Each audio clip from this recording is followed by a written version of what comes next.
everyone, it is Toby here, back for another session here in the garage gym. Please ignore the massive shiner on my forehead there. It sort of popped up overnight, but I thought I really wanted to record this session for you guys because I'm going to be hitting some heavy deadlifts for reps. So we're going to try and hit quite a big weight for me for about 5 or so reps, see if we can get 210 for 5 reps. I've done it for 5 reps before, but I was about 5 kg, 6 kg heavier. I'm now down to a lovely 98 kg in the morning, so feeling a bit leaner, but also my strength hasn't been going up quite as much on the deadlift as I would like. So we're going to see if we can still hit 210 for 5. I'm quite confident, but yeah, it should be good fun. So today's session is going to be sort of laid out pretty standard for one of my back sessions. So we're going to start, see a bit of a warm up, which I've already done, loosen up the hips, loosen up the hamstrings, get my back all feeling nice and lubricated, so we're ready to do some good deadlifts. If you want to see my warm up, what I do before each individual lift, let me know and I'll drop a video on how I warm up for these sort of things. But usually I just dive straight in with the deadlifts. We're going to work up to a top set of 5 with 210 kilos, as I said, hopefully making the warm-ups feel explosive, all the technique exactly the same, and yeah, having those top set feel good and not too heavy, but it's going to feel heavy because it's 210 kilos, of course it's going to feel heavy. And then we're going to go into some back off sets, which I usually don't show, but just again 2 more sets of 5 at about 80% of the top set, just to roast me off for that exercise. Then we're going to move on to a deadlift variation. We're going to be doing the deficit pause deadlifts, which I love so much. I'm going to be doing that with quite a heavy weight for like 8 sets of 3 sort of thing. So yeah, pretty explosive, but yeah, really controlled, really nice, really rinsing off the hamstrings and really targeting that sticking point. And then we're going to do some Pendlay rows, because a barbell row, there is absolutely nothing better for upper back development than a barbell row. And I like Pendlay rows because you can move the most weight, you can do it explosively, and you know that I love moving big things explosively. That's why I do Strongman. Then we've got a couple optional exercises, so some assistance exercises. We're going to do some more, probably more row variations there.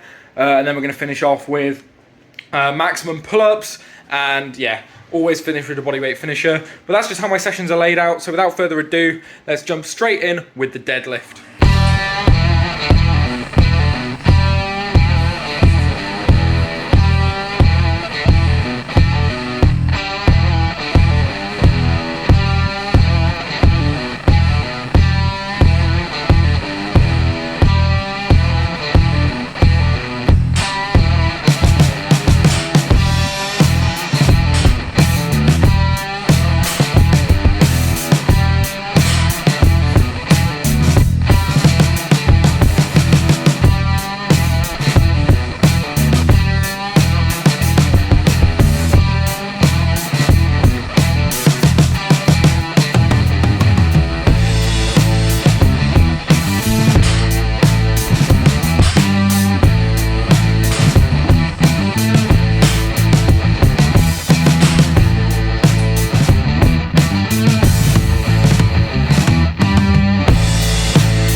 Probably noted that I am trying out a bit of a wider stance today, because usually I'm quite narrow on the deadlift, and I was looking back at some of my old PRs, stuff like that, and I actually took a bit of a wider stance. So I'm going to try and go back to that sort of stance and give it a go. It's feeling really good so far. The first 3 warm-ups, really quick, really easy with a lighter weight. Now, if we get a bit heavier, we'll see if it's actually any good. But yeah, I think I'm taking a slightly wider stance today. So slightly wider hands. I noticed that when my hands hang, they're out here, not like in here.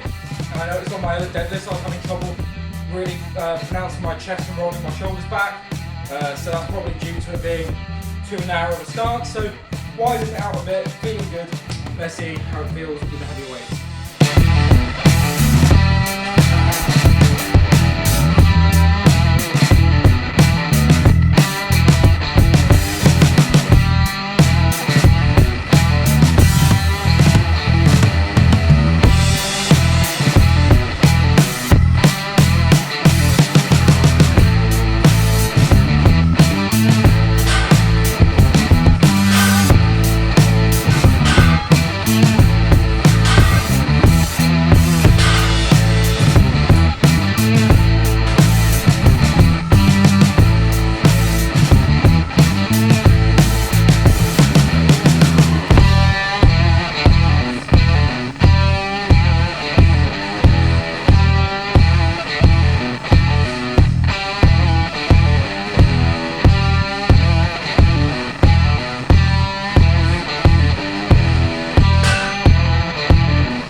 alright. I've recovered enough from that set to be able to talk to you guys a bit more. I said I wanted 5, I got 3.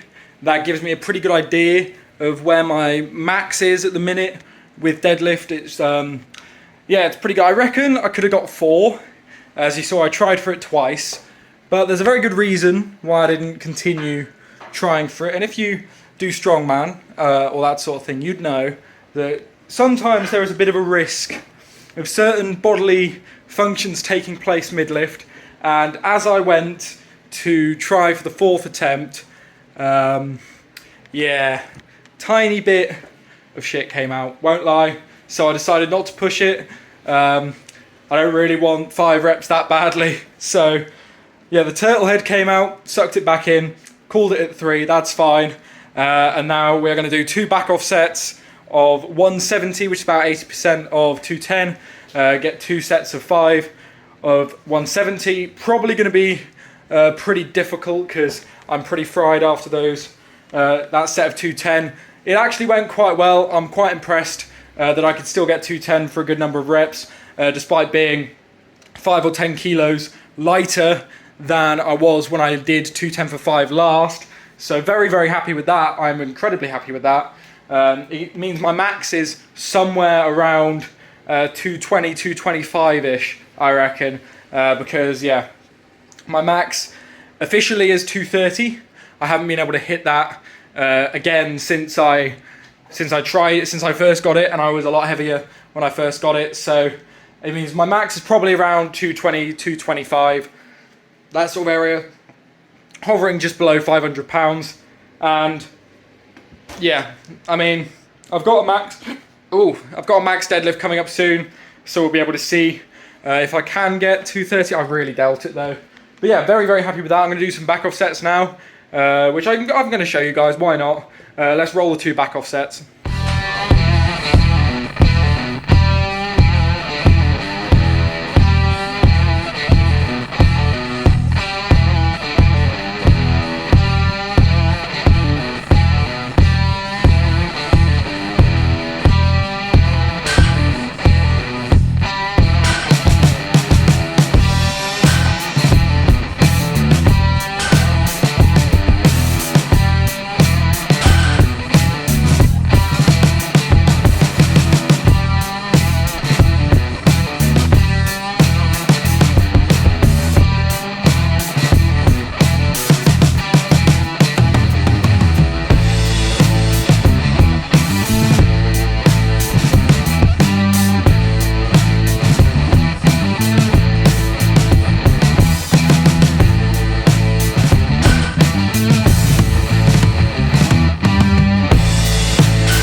Alright, so that's deadlift done. I've got this weird lens flare.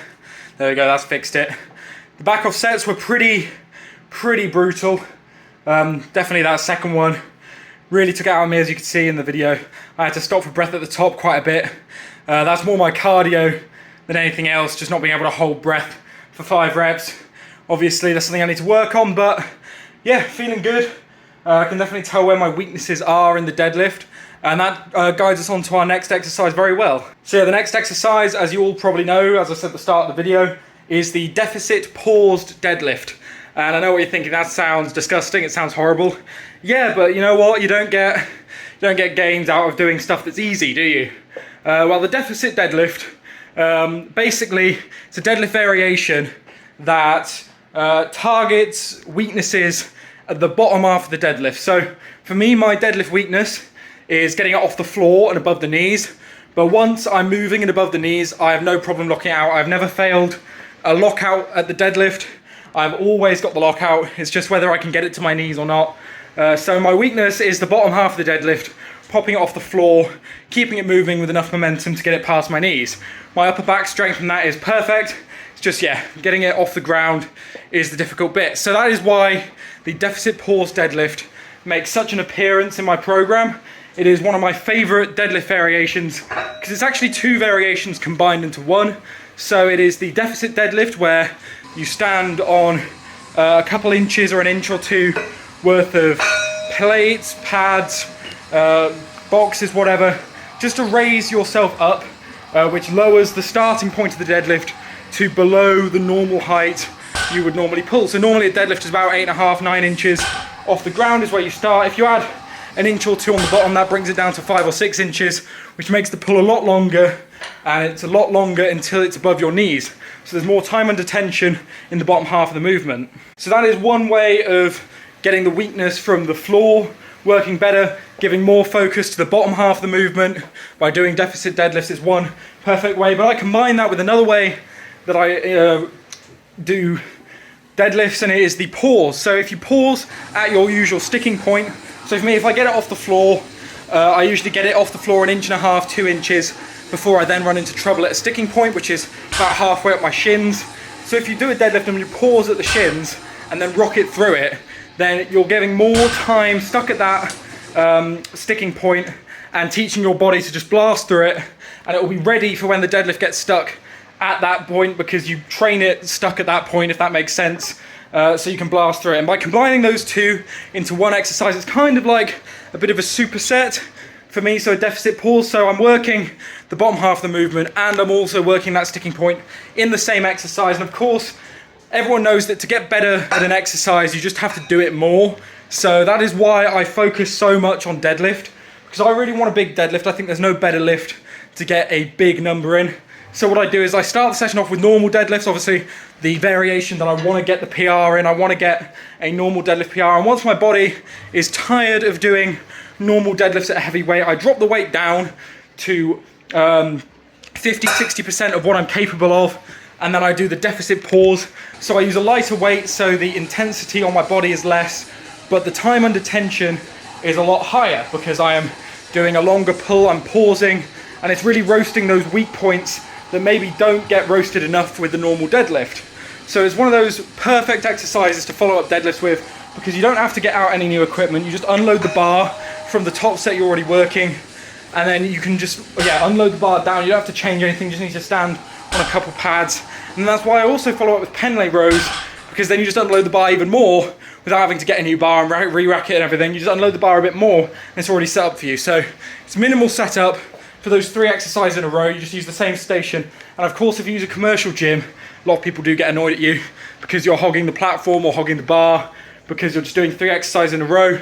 But it means you don't have to worry about leaving and then coming back to then use the bar if someone else has already taken it off you, because you're still using it. But yeah, without further ado, I have now finished talking and we'll move on to Pendlay rows now. So finished off the deficit pause deadlifts.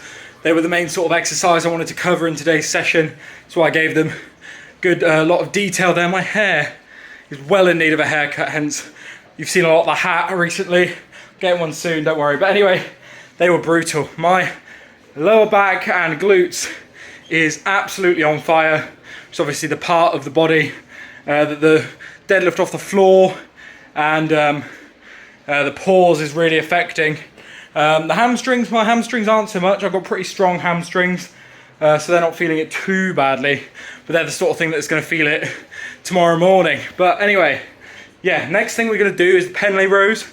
I like to drop down to just below body weight. Obviously, I usually do them a bit heavier, but because we do 2 quite heavy exercises beforehand, I like to drop it down a bit, sort of 90-ish kilos, about 8 kilos less than my body weight. And then do 3 sets of 6 really explosively off the floor, and then we'll move on to the next exercise. This video is probably getting on a bit. I've still got over half the workout to go, so I'll just show you the 1 set of Pendlay rows, then we'll move on.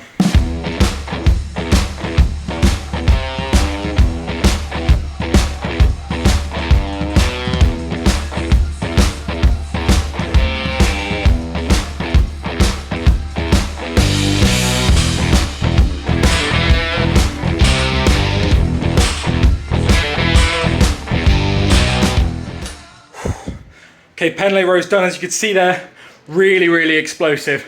Really chucked them down, brought them up. Wasn't the heaviest weight I've done before. Felt quite good, but doing it explosively like that has really fried my lower lats and sort of the center of my back, because I like to take a slightly wider grip than my deadlift stance on these. So I actually take all my actual bench press grip width, which you may think is strange, but if you think about it, the opposite to a bench press is a barbell row. So I thought by keeping my grips the same between the bench and the barbell row, then I'll get more power rowing myself into the bench position and holding myself there if I do barbell rows at the same grip. So it seems to work. I'm going to keep doing it. Now it is the time of my optional exercises.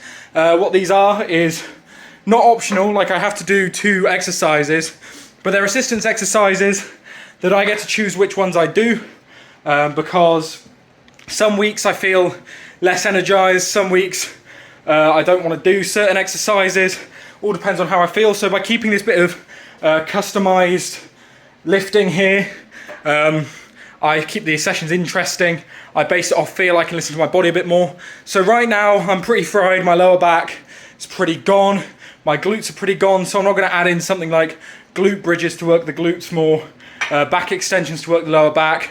I'm going to do something that works the exercises that I'm not quite so fried from. So my back can still take a lot of beating, and my grip, because I've been using straps the entire session so far, I can do something that works my grip a bit more and get these forearms big and juicy. So what I'm going to do is, now I have an axle bar, which I made in a video not too long ago. If you want to check that out, it is in the cards. If you want to go and check out the axle bar video where I made my own axle bar out of some scaffolding. It's a pretty good video. But what I'm going to do is I'm going to do some wide grip bent over rows. So not pen lay rows. I'm not going to explode. I'm going to keep it nice and controlled, not touch the floor. Do it with a wider grip to target more of the lats, get that wingspan up a bit. And yeah, I'm going to do it strapless with a wider grip, so it will really butcher my grip with the 2-inch thick bar, and I won't have to use as much weight. So again, the intensity on my body isn't as much because I start with the heaviest exercise and I work my way lighter, which seems to work very well, and then it leaves me nice and fried. So yeah, I'm going to get the axle bar set up again. Video's dragging on a bit, so I'm going to show you one set of that and then we'll move on.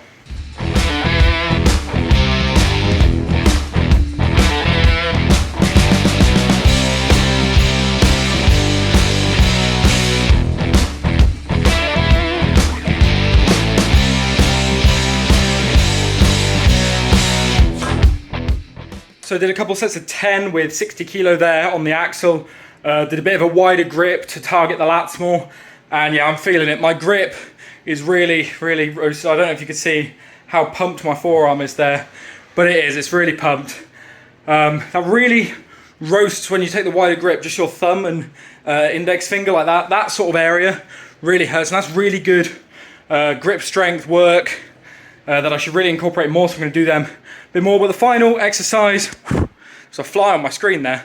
The final exercise I'm going to do that's weighted, well, it's not even really weighted, but before I do the body weight finisher, which is pull-ups, it's another body weight exercise.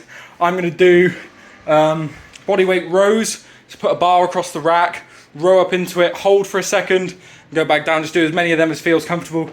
Just as a bit of body weight finisher there before we do max pull-ups. So yeah, once again, show you a set of that, and then we'll jump in. So once again, I'm taking my bench press width grip, and I'm going to row up, keeping my body flat, and hold at the top for a couple seconds, and just continue doing that until either my grip or my back gives out. So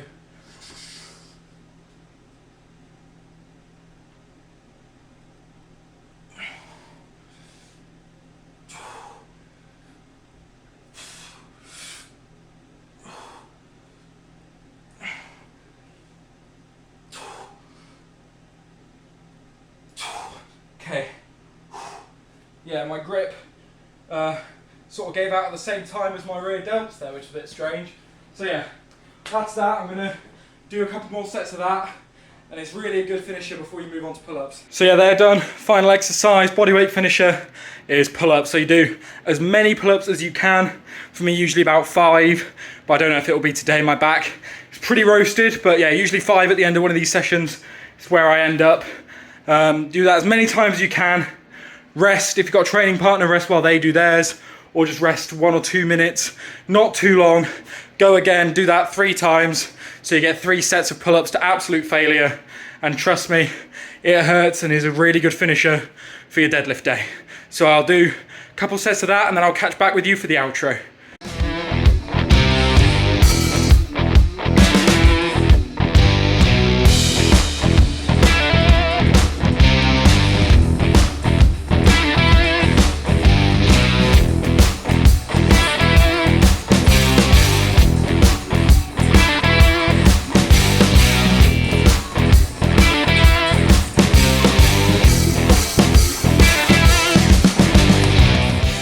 Alright, there we have it, session over.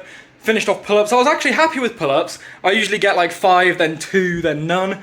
I got 6 to start off with, which is I think a new pull-up record for the end of a session after deadlifts, which is good. And then I got 5, then I got 3. So pull-ups are on the up, and it's probably because I'm simultaneously losing body weight and also doing more pull-ups. So I'm just getting stronger in that movement. Very, very good. But good session today, really happy with it. Even though I didn't get my target of 5 reps with 210, I got to share with you guys the reasons behind some of my exercises and my programming and so how I address the weaknesses in my deadlift. So hopefully that has helped you guys out.